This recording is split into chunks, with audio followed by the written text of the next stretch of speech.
Hey guys, what's up? I'm here to give you guys a recap on a new episode of One Piece, which is on episode 938. Now, this episode right here looks like to me our characters are in a bad timing situation. Not to mention for our other characters who realizes that one is already in danger. So, if anything else, let's just get this started.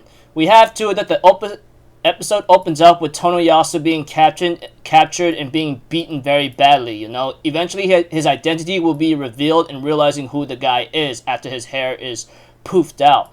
By that time, Brook ends up reading some news here and there. As for Orochi, who's mourning the loss of Komurasaki because there's no other woman beautiful as her in the world. Too bad he doesn't know the outside world because, you know, Boa Hancock is one of the few women that freaking dazzles everyone else.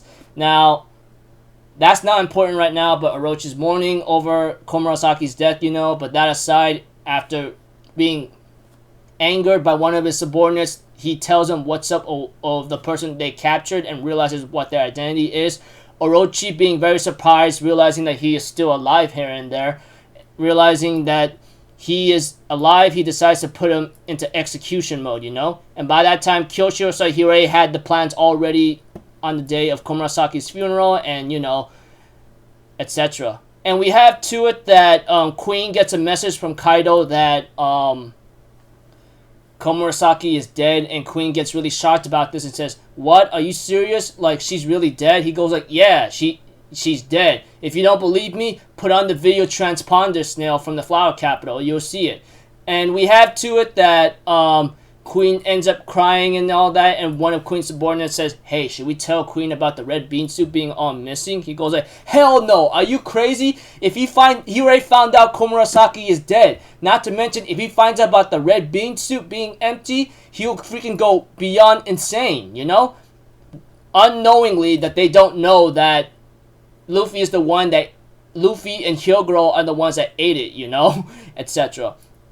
Then we get to a Philistine where Haldom, the guy with the lion belly whatsoever, ends up fighting against Shutamaru and blames him for actually stealing the weapons and food in his storeroom, not to mention like him sending Luffy to cause the trouble against him. Although Shutamaru says, "I do not know what the hell you're talking about," well, all this is planned out by Kinemon, the Dog Duke, and their subordinates, you know. But later on, they end up getting some bad news about it later from Carrot and Wanda, you know. And I'll get to that just a moment about bad news because like Haldom will later on use his blade and devil fruit ability that breathes out fire or something from the lion's mouth or his belly, and he ends up lighting it aflame and decides to like twirl it around, you know. And Shutamaru's like, "Hey, stop doing these cheap tricks. It's not gonna work on me." And Holdom's like, "I don't think you understand what you're coming at here, okay? What I'm doing is not fighting against you. You know fire spreads, right?"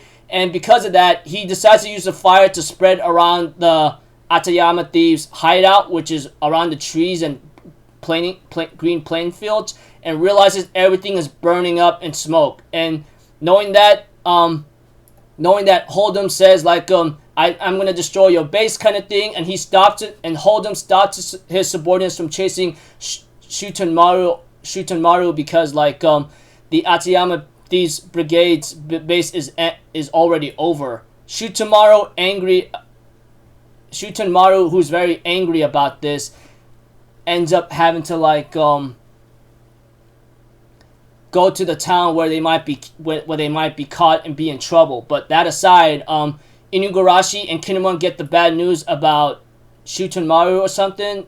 And we have to that Brook will later on find Zoro at a certain location and all that with Hiyori and Toko, you know. We have to it that Brook gives him the message about Tonoyasu being captured and being the thief of the night. And realizing this, Toko realizing that Tonoyasu's capture was trying to go to him. And we had to it that Zoro and Hiyori stops Toko, going like, "Hey, stop this. What are you doing? You're going to get yourself killed." But Toko says, "You gotta let me go right now. You don't understand what's going on. That guy is my father. He's going to get killed." And by that time, we have to it that Zoro and Hiyori realizes the danger of what's going to happen. And we have to it that Tonoyasu looks at the sky and says, "Man, it's going to be another lovely day in the Flower Capital, don't you think?" And yeah. Preview next episode, I'm not going to say anymore because, you know, that aside. But, whew.